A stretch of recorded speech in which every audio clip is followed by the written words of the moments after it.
Now let's talk about the dysmenorrhea. So dysmenorrhea is defined as a painful menstruation or there is difficulty in the monthly flow. And the dysmenorrhea is classified into two types: primary dysmenorrhea and the secondary dysmenorrhea.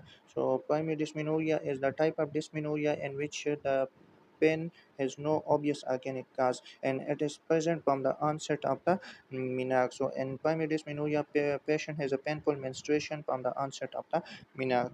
Secondary dysmenorrhea. So secondary dysmenorrhea is the type of dysmenorrhea in which the menstrual pain is due to an underlying cause and it develops over time from the onset of menarche.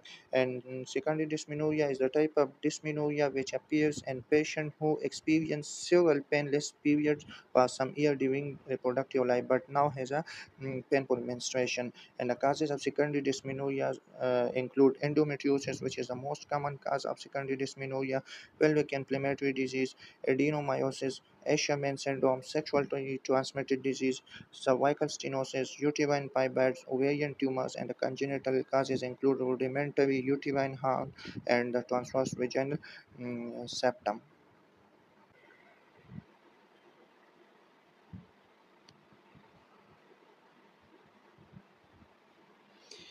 Next is the diagnosis of the dysmenorrhea. So, our diagnosis is based on the history and examination and investigation. So, in history, we ask about the age of the patient, the puberty, age of menarche, and we also ask about the timing and the severity of the pain. We also ask about history of pelvic pain and the deep dysmenorrhea, which indicate pelvic pathology. We also ask about history of any previous pelvic inflammatory disease sexually transmitted disease, and we also ask about any previous abdominal or genital tract surgery done.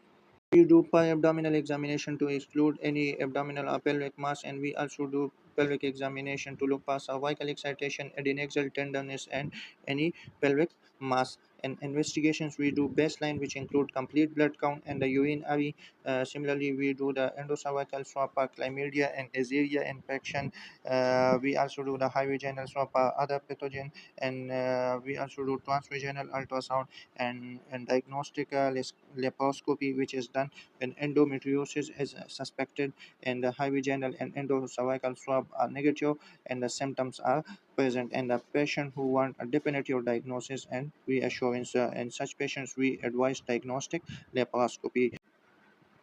Next is the management of dysmenorrhea. First of all, we assure the patient for the control of symptoms. We give the patient NSAIDs to control pain. We also give the combined oral contraceptive pills to inhibit the ovulation, and we also advise the patient Mirena, which is a levonorgestrel intrauterine device, which is as a first line option before the laparoscopy. And we also advise the local heating, which are effective as the NSAIDs, and we also advise the patient to bring lifestyle changes like do regular exercise, consume low fat diet and high vegetarian diet. And we can also give patient GnRH analogs, but the GnRH analogs are used for short term only to avoid the hypoestrogenic state.